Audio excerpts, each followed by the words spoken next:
Beamy, 26 years old, working as a junior data analyst at a mid-sized logistics firm in Chicago. The job is exactly what you imagine when you hear the words data analyst. Rows of gray cubicles, fluorescent lights that hum at a frequency designed to induce migraines, and carpet that smells like 20 years of spilled coffee and despair. I am not miserable, but I am certainly not happy. I am in that strange limbo of adulthood where you make enough money to survive, but not enough to actually live. Most of my days are spent staring at spreadsheets, pivoting tables, and listening to my coworkers talk about golf or their kitchen renovations. Enter the office antagonist. Let us call him Preston. Preston is 28, wears suits that are slightly too shiny, and uses the word synergy unironically at least 3 times a day. He is the kind of guy who microwaved fish in the break room and then acted confused when people complained. Preston sits 2 cubicles over from me and has decided that he is the main character of this office. He constantly brags about his weekend conquests, his crypto portfolio, and how much the upper management loves his vision. In reality, he is a brown-noser who pushes his work onto interns and takes credit for everything. I mostly keep my head down, do my work, and try to leave exactly at 5 in the afternoon. But recently, we land a massive contract with a pharmaceutical distributor. The workload triples overnight. Leaving at 5 becomes leaving at 7, then leaving at 9. The office empties out, the lights dim to energy-saving mode, and the silence takes over. This is when I first really notice her. Let us call her Alara. Alara is part of the night cleaning crew.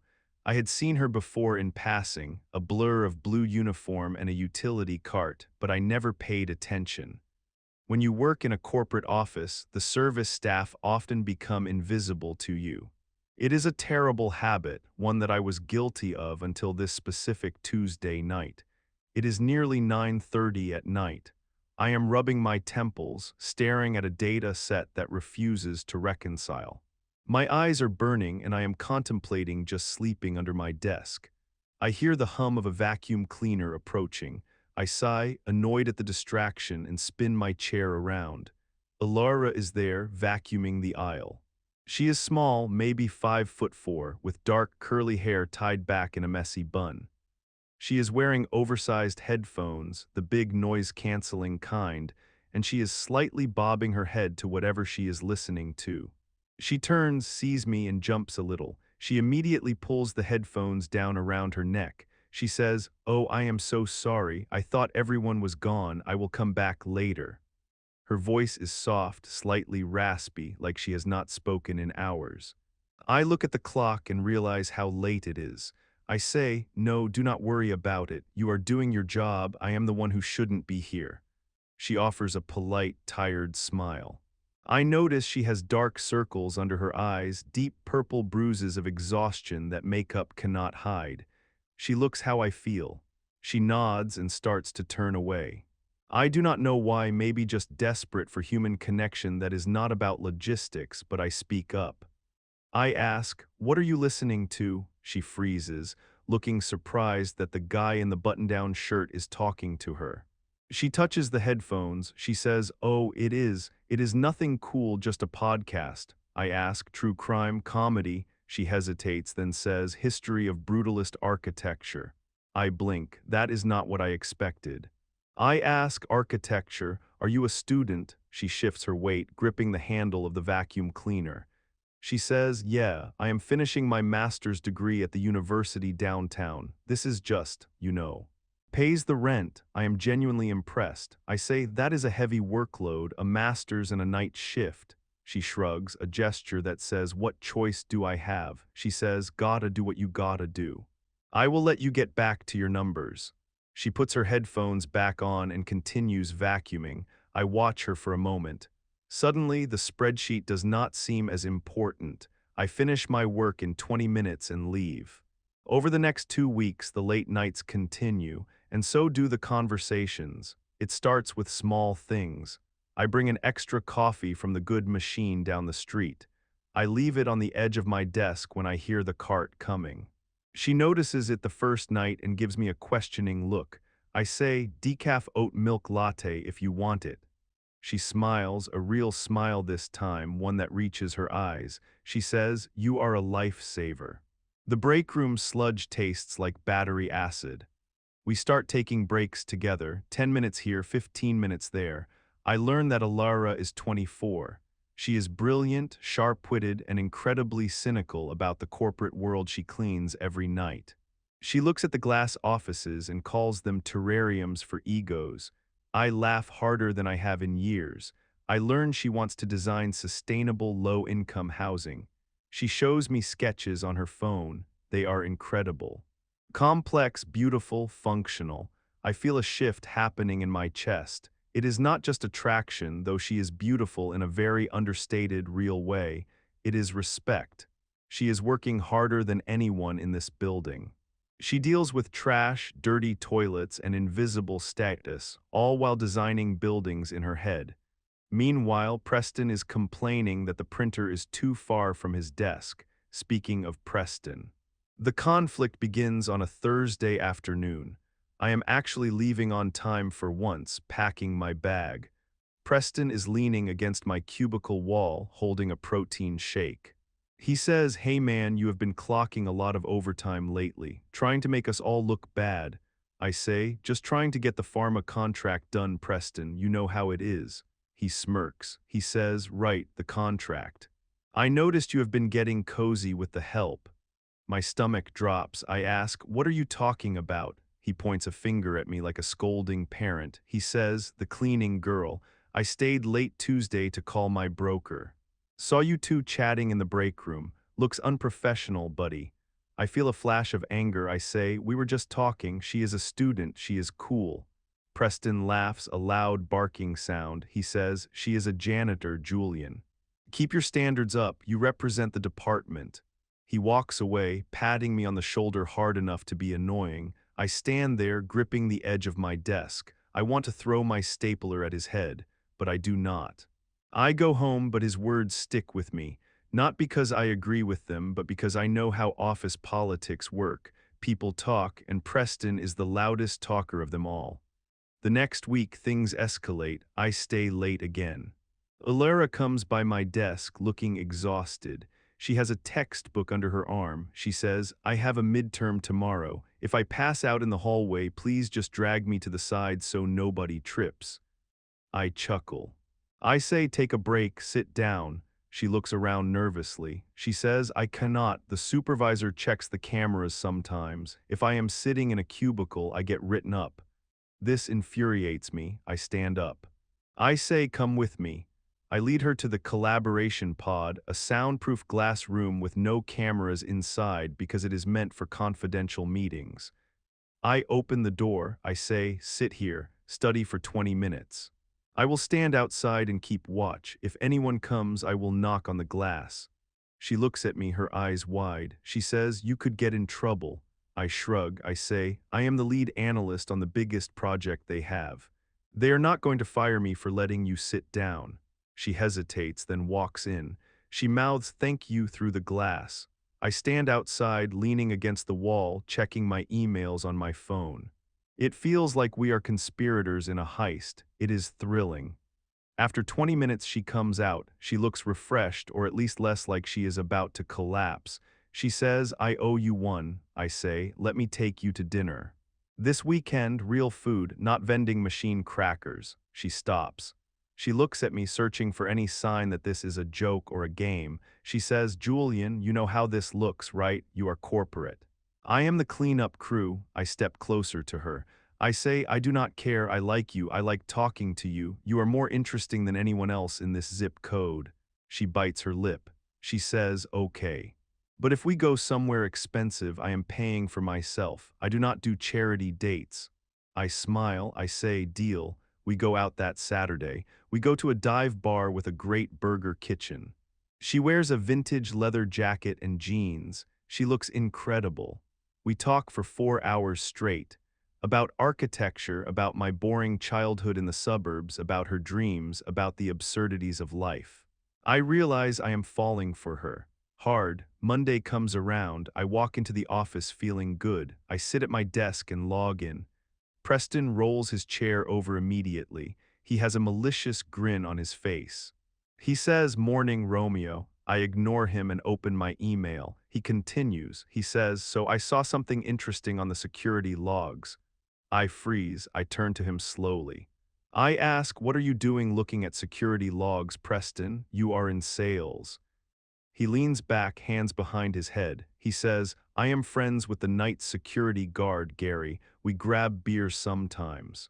He told me the analyst kid was letting the cleaning staff loiter in the confidential pods. My heart hammers against my ribs. He says, "You know that is a security violation, right? Unauthorized personnel in secure areas. Could be corporate espionage." I stare at him. I say, "She was studying for a test, Preston. She touched nothing." Preston tuts. He says, "Doesn't matter. Rules are rules." I would hate for management to find out you are compromising client data for a piece of. I cut him off. I stand up, towering over him in his chair. I say, "Finish that sentence and we are going to have a serious problem." The office goes quiet. Heads peek up over cubicle walls. Preston holds up his hands, feigning innocence. He says, "Whoa, easy tiger, just looking out for the team. Do not want us to lose the contract because you cannot keep it in your pants." He spins his chair back to his desk. I sit down, shaking with rage. I know he is going to do something. Preston is petty, bored, and vindictive. Tuesday night, Alara is working. I stay late to warn her. I find her in the break room emptying the bins. I say, "Alara, we need to be careful." Preston knows. She looks pale. She says, "I know. My supervisor yelled at me today, said he got an anonymous complaint that I was fraternizing and neglecting my duties." She looks like she is about to cry. She says, "Julian, I cannot lose this job. The tuition payment is due next month. If I lose this, I have to drop out." I feel a knot of guilt in my stomach. This is my fault. I say, "I will fix it, I promise, just stay away from my desk for a bit. We will cool it down at work." She nods, wiping her eyes with the back of her glove. She says, "Okay, I better go." She rushes off. The next few days are hell. Preston is smug. He leaves trash all over his area on purpose. He spills coffee on the floor and leaves it there, sticky and drying. He says loudly, "Job security, right?" whenever I walk by. It takes every ounce of my willpower not to punch him. Then the war truly begins. Friday morning, I get called into the office of the HR director. Let us call her Linda. Linda is a nice woman, but she is strictly by the book. Preston is already there, sitting in a chair looking solemn. My boss, Marcus, is also there. Marcus is a good guy, tired, 50 years old, just wants to get through the day. Linda says, "Sit down, Julian." I sit. Linda says, "We have had a serious incident reported." She slides a folder across the desk. Inside is a photo. It is a grainy photo taken from a cell phone. It shows my desk. On my desk, there are confidential blueprints for the pharmaceutical warehouse, and standing over them, looking at them, is Alara. It looks incriminating. Like she is memorizing them or stealing information. Preston speaks up. He says, "I came back late Wednesday to grab my gym bag. I saw her rifling through Julian's desk. I snapped the picture and left. I did not want to confront her for safety reasons." I look at the photo closely. I know exactly when this was. Wednesday night, I had left the blueprints out. Alara had walked by. I remember her stopping. She had not been rifling. She had been fixing a coffee stain I left on the corner of the paper. She was cleaning my mess. I look at Preston. I say, "This is a lie. She was cleaning. She is the cleaner. That is her job." Preston shakes his head sadly. He says, "Julian, I know you are involved with her, but look at the picture. Her hands are on the documents. That is a violation of the NDA. We deal with sensitive supply chains." Linda sighs. She says, "Julian, Preston is right. Whether her intent was malicious or not, unauthorized staff cannot handle these documents, and given the rumors of your relationship, it complicates things." I feel the trap snapping shut. Linda continues. She says, "We have contacted the cleaning contractor. We have asked for her removal from the building, effective immediately. My blood runs cold. I say, "You fired her," Linda says. "We asked for her to be reassigned or terminated. That is up to her employer, but she is banned from our premises." I look at Marcus. Marcus looks at his shoes. He knows this is bullshit, but he cannot fight HR on a security breach. I look at Preston. He is trying to hide a smile. He has won. He got rid of the distraction, humiliated me, and positioned himself as the protector of the company assets. I stand up. I am surprisingly calm. I say, "Is that all?" Linda says. "We are also issuing you a formal warning for negligence in document handling. Do not let it happen again." I walk out of the room. I go to my desk. I sit down. I can see Preston walking back to his desk in my peripheral vision. He sits down and opens a soda. PSSSHHT. The sound triggers something in me. I am not going to let this slide. This is not just about a girl. This is about a bully destroying a person's livelihood for sport. I need a plan. I take the weekend to think. I text Alara. She does not reply for 2 days. Finally, on Sunday, she calls me. She is crying. She says, "They fired me, Julian. The agency has a zero-tolerance policy for client complaints regarding security." She says, "I have lost my income. I do not know how I am going to pay for the semester." Hearing her voice break shatters me. I say, "Alara, listen to me. I am going to fix this. Do not drop out yet. Give me 1 week." She says, "Julian, stop. You will just lose your job too. It is over." She hangs up. Now it is war. I go into work on Monday with a singular focus.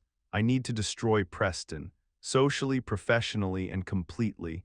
I know Preston is lazy. I know he cuts corners, but I need proof. I start digging. I am a data analyst. I look for patterns. I start auditing his accounts. Technically, I do not have authorization to look at his sales commission reports in depth, but the system permissions are lax, and I know the admin password because the IT guy wrote it on a post-it note 3 years ago. I stay late every night, not for love this time, but for vengeance. I go through 3 years of his expense reports. I go through his client logs. I find nothing massive. He is slippery. He pads his expenses, sure, fancy dinners labeled as client meetings when the client was just his college buddy, but everyone does that a little. It is not enough to get him fired. I need something bigger. Wednesday comes. I am exhausted. I am in the break room getting coffee. Gary, the night security guard, walks in. This is the guy Preston is buddies with. Gary looks grumpy. I say, "Hey Gary, rough night." Gary grunts. He says Preston left his car in the executive spot again. I have to call the towing company or the boss will have my head in the morning. I pause. I ask, "Preston is still here?" Gary says, "No, he left at 4. He just leaves his car here sometimes because he lives in the city and doesn't want to pay for overnight parking at his apartment. He tells me it is late client meetings, so I do not ticket him." A light bulb goes off in my head. Preston is claiming overtime. I run back to my desk. I pull up the timesheet logs. Preston claims he works until 8 or 9 at night 3 times a week. He claims overtime pay for these hours. But Gary just said he leaves at 4 and leaves his car as a prop. This is time theft, and it is fraud, but I need proof he is not in the building. The security cameras, but I cannot access the camera footage history. Only security can. I need Gary. I go back to the break room. Gary is pouring sugar into his coffee. I say, "Gary, can I ask you a question?" He looks at me suspiciously. I say, "Preston told management that he saw Alara, the cleaner, going through my desk last Wednesday at 9 at night." Gary frowns. He says, "That is impossible." I ask, "Why?" Gary says, "Preston was not here Wednesday night. He left at 4:30. I remember because he made a joke about hump day and peeled out of the parking lot. He took his car that day." My heart starts racing. I say, "Are you sure?" He submitted a photo to HR saying he took it at 9. Gary narrows his eyes. He says, "Are you telling me that little weasel got the nice cleaning girl fired with a fake timestamp?" Gary liked Alara. Alara always brought Gary cookies. Alara asked about Gary's grandkids. Preston treats Gary like a piece of furniture. I say, Gary, if you can prove he wasn't here, we can save her job. Gary sets his coffee down. He says, come to the booth. We walk to the security booth. Gary types on his keyboard with 2 fingers. He pulls up the badge out logs. Wednesday. Preston badged out at 4:32 p.m. He did not badge back in. Then Gary pulls up the camera footage from the parking lot. 4:32 p.m. Preston's BMW drives away. I say, can you print this? Gary smiles, a grim, justice-filled smile. He says, I can do better. I can email the digital logs to HR directly. But wait. If he wasn't there, where did the photo come from? I look at the photo again on my phone. I zoom in. The lighting, the shadows are long. The sun is setting through the window. In Chicago in October, the sun sets at 6:15 p.m. At 9 p.m., the windows would be black. In the photo, there is twilight blue in the window. The photo was taken earlier. Preston took the photo before he left, probably when Alara was doing her early rounds, framed it to look suspicious, and then lied about the time to claim he was working late. He fabricated evidence to cover up his own time theft and to screw over a coworker. I have him, Thursday morning. I request a meeting with Linda and Marcus. I tell them it is urgent regarding the security breach. Preston is not invited. I walk in. I place a folder on the desk. I say, I have evidence that the report filed by Preston was falsified. Linda looks tired. She says, Julian, please let this go. I open the folder. I lay out the badge logs. I lay out the timestamp screenshots from the parking lot camera. I lay out the analysis of the sunset time versus the photo background. I say, Preston claimed he took this photo at 9 p.m. while working overtime. The logs show he left at 4:30. The photo shows it is 6 p.m. based on the light. He lied to HR to get a vendor employee fired, and he has been defrauding the company of overtime pay for months. Marcus picks up the badge log. His face turns red. Marcus hates liars, and Marcus hates people stealing from his budget. Linda looks at the documents. She adjusts her glasses. She says, this is verified. I say, Gary in security sent you the raw files 10 minutes ago. Linda types on her computer. She reads the email. Her expression changes from annoyed to icy cold. She picks up the phone. She says, send Preston to my office immediately. She looks at me. She says, Julian, wait outside. I walk out. I stand by the water cooler. 2 minutes later, Preston walks by. He winks at me. He says, another meeting? You in trouble again? I say nothing. I just watch him walk into the lion's den. The door closes. The walls are thin, but not that thin. However, I hear the tone. I hear Preston's voice go from arrogant to high-pitched defensiveness. Then I hear Marcus yelling. I have never heard Marcus yell in 3 years. 20 minutes later, Preston walks out. He is holding a box. His face is bright red. Security is escorting him. He does not look at me. He walks straight to the elevator. The entire office watches in silence. It is beautiful. Marcus calls me back in. He looks exhausted but relieved. He says Preston has been terminated for gross misconduct and fraud. I nod. I say, what about Alara? Linda sighs. She says, we cannot unfire her from the agency, but we can retract our complaint. I will call the agency and tell them it was a misunderstanding and that she is welcome back. I say, tell them she was falsely accused by a disgruntled employee. Clear her record completely. Linda nods. She says, I will do that. I leave work early that day. I drive to the university campus. I know where Alara has her studio classes because she told me once.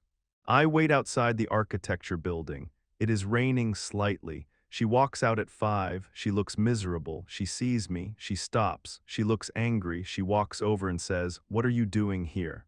I told you to leave it alone. I smile. I say, Preston is gone, fired. Security escorted him out. Her mouth drops open. I say, I proved he lied. HR called your agency. They retracted the complaint. You can have your job back if you want it. She stares at me. Rain is dripping off her nose. She starts to laugh. It is a slightly hysterical, relieved laugh. She says, you got the golden boy fired. I say, he was not golden. He was plated brass and he was an idiot. She steps closer. She grabs the lapels of my coat. She says, "You are crazy." I say, "Probably." She kisses me. Right there in the rain, in front of the brutalist concrete building she loves so much. It is the best moment of my life. Epilogue. Alara did not take the job back. The agency offered it, but she told them to shove it. Instead, she applied for a paid internship at an architecture firm that one of my clients recommended. She got it. She graduates in 2 months. I am still at the logistics firm, but things are different. I got Preston's office. I got a raise. But more importantly, I stopped caring so much about the corporate ladder. I realized that the most valuable thing in that building wasn't the data or the contracts. It was the girl vacuuming the carpet. We live together now. Our apartment is small, but she has redesigned the layout to make it feel huge. Sometimes on late nights, she will put on her big headphones and work on her blueprints. And I will sit there watching her, grateful that I looked up from my spreadsheet that one Tuesday night. Preston. Last I heard, he is selling solar panels door to door. Life is good, be kind to the janitor. They might just be the best part of your life. The end.